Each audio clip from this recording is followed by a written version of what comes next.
Hello, I'm Tessa Shepherdson, and as you can hear, I've got a bit of a problem with my voice.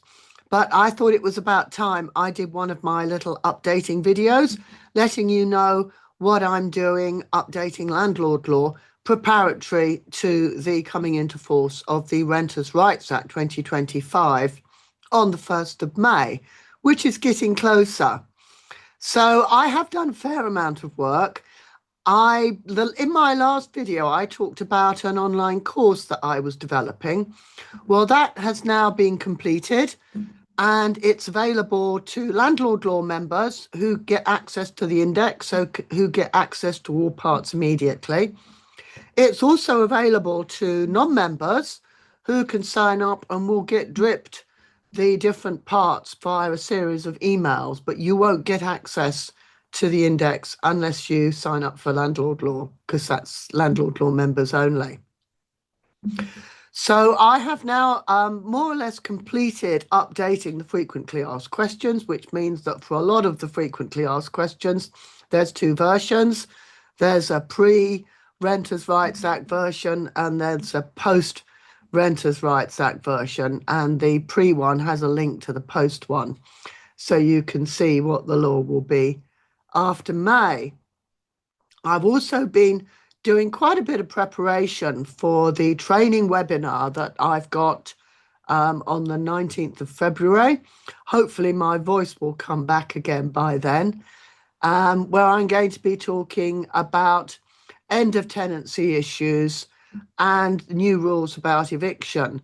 And as part of my preparation for that, I've done an updated version of the Landlord Law page where I set out all the grounds for possession under Schedule 2 of the Housing Act, the Section 8 grounds for possession.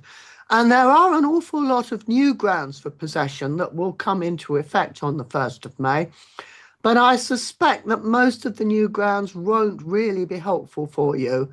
But anyway, I've done the list, so if you're a member, you can go and have a look. It is available, and I will be talking about it in the training webinar.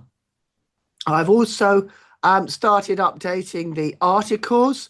I've updated the article on discrimination, and I've also done a new frequently asked question, which gives guidance on the sort of wording you need to use in order to avoid inadvertently discriminating under the discrimination rules. And because there's two discrimination rules now, there's the discrimination rules under the Equality Act, and there's the new discrimination rules under the Renters' Rights Act. And of course, the difference between the two is that under the Equality Act, there's more of them. There's all the protected characteristics, and tenants bring a claim for compensation.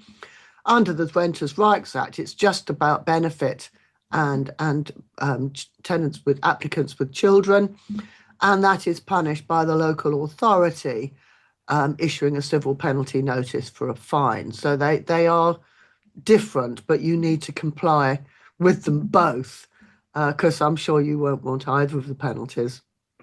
Anyway, I'm continuing to do the updating work, although I have to say I've been slowed down a bit by this awful bug that I've got. And I'm starting work on the articles. I've done quite a few of them. I'm going to work through all of them, and then I'll be going through the rest of the site. So Landlord Law members, you can always see all the things that I've done, because there is the Renters' Rights Act 2025 contact page, which has links to all of the new content that I've done. Anyway, thank you for watching, and I'll be back again when I've done a bit more work. Thank you for watching.